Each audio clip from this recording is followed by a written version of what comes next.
Hai, aku Dia. Aku mau sharing tentang human design lagi. Hari ini spesial karena aku mau reading chartnya Rian Andriandri, seorang komikus, seorang komika, dan seorang animator, dan seorang sutradara dari Jumbo. Niatnya aku mau bikin video ini pas Jumbo mencapai 10 juta penonton. Tapi berhubung Jumbo udah stagnan nih di 9,9 juta, hampir mau 10 juta, jadi ya kita mulai aja bikin videonya.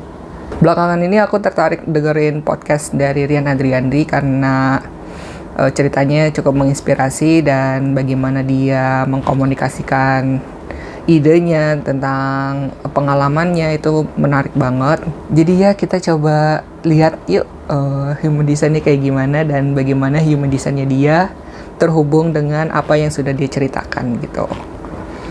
Nah, disclaimer dulu, aku pas ngecek human design-nya Rian Andriandri itu sempat kegocek karena dia itu kalau aku pakai teknik yang biasanya itu dia adalah seorang proyektor. Tapi pas aku kulik-kulik lagi dia bisa menjadi manifesting generator. Nah dari sini tuh bisa kalian lihat seberapa pentingnya jam lahir itu, karena beda sejam atau bahkan beda semenit aja itu bisa mempengaruhi tipe kalian gitu. Jadi ya, kalau kalian mau tahu human design kalian, coba kalian ingat lagi atau tanya keluarga kalian tuh lahir jam berapa, di menit ke berapa, biar hasilnya itu bisa akurat gitu. Nah, kita ambil yang proyektor aja karena emang teknik umumnya kayak gitu. Nah, dia ini adalah seorang proyektor. Lebih tepatnya adalah self-projected projector. Dia itu single definition dan dia itu adalah profile 24. Nah, aku mau bahas tentang proyektornya, tentang self-projected, dan 24-nya. Pertama dari proyektor. Nah, proyektor ini adalah seorang pemimpin di mana dia itu bisa lihat kemampuannya orang gitu, bakatnya orang tuh bisa lihat. Dan dia itu juga bisa mengatur atau mengorganisir bakatnya itu. Seperti video sebelumnya aku udah bahas tentang proyektor. Nah, proyektor ini adalah orang yang fokus dan menyerap gitu. Dia itu bisa tahu energinya orang tuh kayak gimana, dan dia itu fokus kepada satu orang gitu ketika dia melihat orang lain. Nah, dari wawancara yang udah aku dengerin, aku bisa memastikan kalau Rian ini seorang proyektor karena pertama dia adalah seorang sutradara dari film Jumbo, di mana dia itu bisa mengorganisir 420 animator di Indonesia gitu. Dan dari ceritanya dia juga bisa memahami bagaimana orang lain itu memahami sesuatu gitu. Ada tuh di wawancaranya dia menjelaskan bagaimana dia pakai Lego gitu kan untuk menjelaskan idenya dia ke seorang animator gitu.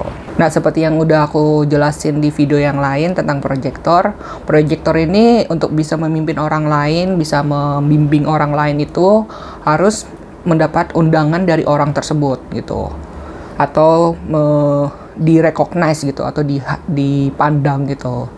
Nah, dari ceritanya Rian, dia itu kalau diundang jalannya itu lancar gitu. Contohnya kayak dia itu diajak untuk daftar ke stand up comedy Indonesia,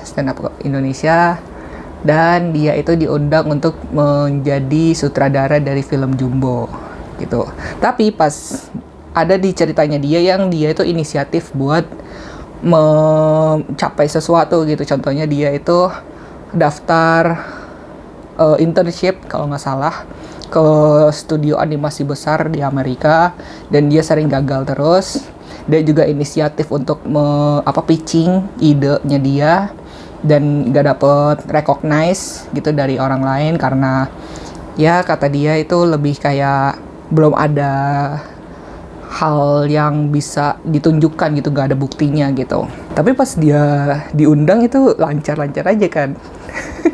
Nah, itu dari sisi projectornya. Sekarang kita lanjut ke authority gitu, yang self-projected. Nah, self-projected ini adalah salah satu authority atau cara kita membuat keputusan. Nah, self-projected ini cara mengambil keputusannya itu dengan cara dia itu mengekspresikan apa yang membuat dia bahagia. Sebaiknya orang self-projected authority ini bisa mengutarakan apa yang dia suka, apa yang dia nggak suka gitu. Opininya dia tuh tentang sesuatu hal dari hatinya dia itu beneran seneng dengan apa yang dia terima atau enggak gitu.